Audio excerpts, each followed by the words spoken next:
अस्सलाम वालेकुम प्यारे दोस्तों, के हाल चाल है। प्यारे दोस्तों, इस तरह की सप्लाई हो, अडाप्टर हो या कोई भी दूसरी सप्लाई हो ना दोस्तों, इनमें ना एक मसला बहुत ज़्यादा आता है कि अगर आप पंखे पे लगाते हैं एयर कूलर पे तो पंखा जनाब वो सिर्फ ना इस तरह झटके लगाता है और बस यही पोजीशन रहती है और स्पीड कभी नहीं लगाता। दोस्तों, ये पल्स का मसला जो है ना, बहुत सारी मैंने इस पर वीडियो बनाई थी, लेकिन आज इसका प्रैक्टिकल सेशन है दोस्तों, मैं कोशिश करूँगा आपको मुकम्मल डिटेल के साथ समझाऊँगा। तो दोस्तों, पहले जितनी भी वीडियो मैंने बनाई है वो आपने अगर नहीं देखी तो वो लाजमी देख लें, ताकि आपको इसकी जो है जितनी भी बारीकी के साथ जितनी भी मैंने इसकी रिपेयरिंग की है ना, आप उसको सीख कर एक्सपर्ट बन सके। दोस्तों, मैं मोहम्मद सीर और आप देख रहे हैं सी टेक्निकल ऑलराउंडर। तो चलिए जनाब वीडियो स्टार्ट कर। अच्छा, तो दोस्तों मेरे पास ये एक अडाप्टर है जो कि जनाब 12 वोल्ट और 4 एम्पेयर का है। जनाब इस पर एयर कूलर चलाया गया है। तो दोस्तों अब इसमें मसला ये आ गया है कि ये जनाब पल्स लगा रहा है, यानी स्विचिंग ऑन ऑफ हो रही है। कभी इसका जनाब ये पंखा है ना वो चलता ऑन ऑफ होता है। तो मैं अभी आपको मीटर पे भी चेक करवा देता हूँ और उसके बाद जनाब इस पर हम मोटर वगैरह लगा के भी मैं आपको चेक करवा देता हूँ। फिर इस फॉल्ट को आज हम हल करेंगे, क्योंकि बहुत सारे लोगों के यही कमेंट्स है कि भाई ये पल्स वाला जो मसला है ना ये कैसे हल किया जाए, क्योंकि पंखा जो है ना वो बाद का तो ये पंखा थोड़ी देर चल के रुकता है, बाद का ये जो है ना वो झटके लगाता रहता है पंखा, ठीक है ना। तो अभी मैं जनाब इसको पीछे से करंट देकर आपको पहले इसके वोल्ट चेक करवाता हूँ कि इसके वोल्ट की क्या पोजीशन है। तो मैंने जनाब ये मीटर है ना ये आपने 200 डीसी पे सेट कर लेना है, जिससे जनाब हम पहले इसकी चेक करेंगे कि इसमें मसला कौन सा आ रहा है। सारा काम आपके सामने इसलिए कर रहा हूँ ताकि आपको जनाब हर किस्म की किसी किस्म की कन्फ्यूजन ना रहे, ठीक है ना। तो दोस्तों मैंने पीछे इसको करंट दे दिया 220 वोल्ट। तो अभी हम जनाब इसको चेक करेंगे आउटपुट पर।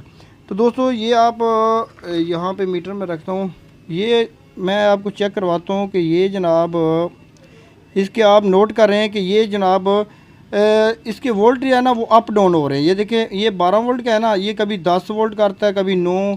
जब ये पल्स लगाएगा ना तो पंखा जो है ना अब जब इस पे लोड डाला जाएगा ना तो ये पंखा ऑन ऑफ करेगा। ये चेक करें, ठीक है। ये मीटर पे हो गया। अभी मैं इसके साथ एक मोटर भी लगा के आपको चेक करवा देता हूँ, फिर इसके बाद हम इसका फॉल्ट जो है ना वो क्लियर करेंगे। ये दोस्तों अभी मैं इसके साथ बलिनो मोटर लगाता हूँ। तो दोस्तों ये देखो, ये मोटर जो है ना इस तरह ये पल्स लगा रही है। देखें, ये मैं पीछे से करंट इसका बंद कर देता हूँ और उसके बाद हम इसका कैपेसिटर जो है बड़ा है ना इसको डिस्चार्ज कर देते हैं, क्योंकि इसमें करंट काफ़ी स्टोर हो जाता है, ठीक है। इसको आपने लाजमी डिस्चार्ज करना है ताकि हाथ लगने की सूरत में करंट वगैरह ना लगे, ठीक है।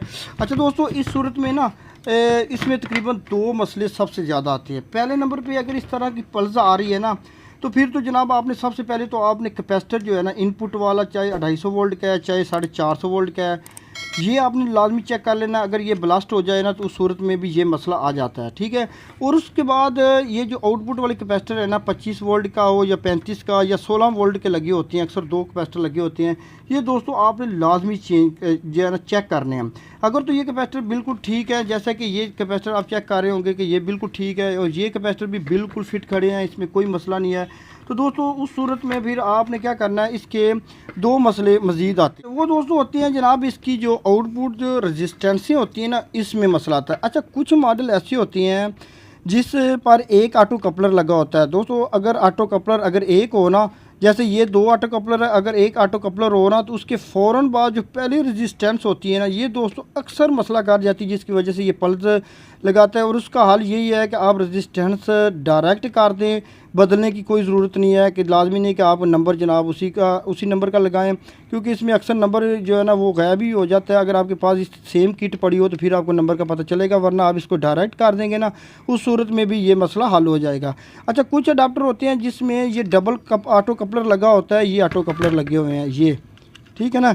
ये ऑटो कपलर डबल होती हैं ना, तो इस सूरत में दोस्तों इसका जो मसला है ना वो ज़्यादातर ये जो डबल मोसफेट एफ टी लगी हुई है ना, डबल रेक्टिफायर एफ टीज़ लगी हुई हैं, 2 लगी हुई हैं दोस्तों। यहाँ पर एक ना ये 3 रजिस्टेंस लगी होती है। ज़्यादातर दोस्तों इसमें मसला होता है, इनका नंबर अक्सर जो है ना वो आपको नज़र नहीं आ रहा होगा, 910 SMD रजिस्टेंस है, ठीक है ना। 910 नंबर इसका अक्सर जो है ना ये ख़राब हो जाती है। मैंने काफ़ी कमेंट्स में भी बताया, लेकिन दोस्तों को सही समझ नहीं लगती, तो मैंने कहा चलो प्रैक्टिकल बनाते हैं। ये दोस्तों अक्सर ख़राब हो जाती है। मैं अभी ना इसको पीछे करंट दे के आपको मैं चेक भी करवा देता हूँ। अच्छा, ये रजिस्टेंस है ना लाजमी नहीं कि आप चेंज करें, ये ऐसी रजिस्टेंस हैं तो ये पल्स वाली कि अगर आप इसको डायरेक्ट भी कर देना तो आपका मसला हल हो जाएगा। जैसे कि अभी मैं इसको जनाब पहले इसके साथ मोटर लगा देता हूँ। अभी मैं यहाँ पर इसको डायरेक्ट करूँगा ना तो ये फ़ौरी तौर पर ये मोटर जो है ना वो चलना शुरू हो जाएगी। तो मैं जनाब इसको पीछे से करंट देता हूँ और चिमटी की मदद से जनाब इसको करते हैं डायरेक्ट, ठीक है ना। तो आप चेक करेंगे कि ये फ़ौरी तौर पर मोटर सही हो जाएगी। ये चेक करें, ओके हो गया आपका मसला। ये सिर्फ इतना काम था, ज़्यादा इसका में मसला है ही नहीं। तो दोस्तों इस तरह का आपने छोटा सा एक लिंक लगा देना, ठीक है ना। जिस तरह ये मैंने ये रेजिस्टेंस के ऊपर छोटा सा लिंक लगाया है ना, इस तरह आपने इसके ऊपर इसको डायरेक्ट कर देना तो आपका मसला ये ना 100% हल हो जाएगा, ठीक है। मज़ीद भी कोई इस तरह का क्वेश्चन है तो कमेंट में आप पूछ सकते हैं। मज़ीद भी इंशाल्लाह इस तरह की इन्फॉर्मेटिव वीडियो बनाऊँगा। दोस्तों हमारे चैनल को सब्सक्राइब कर लें और मुझे दी इजाज़त। अल्लाह हाफिज़।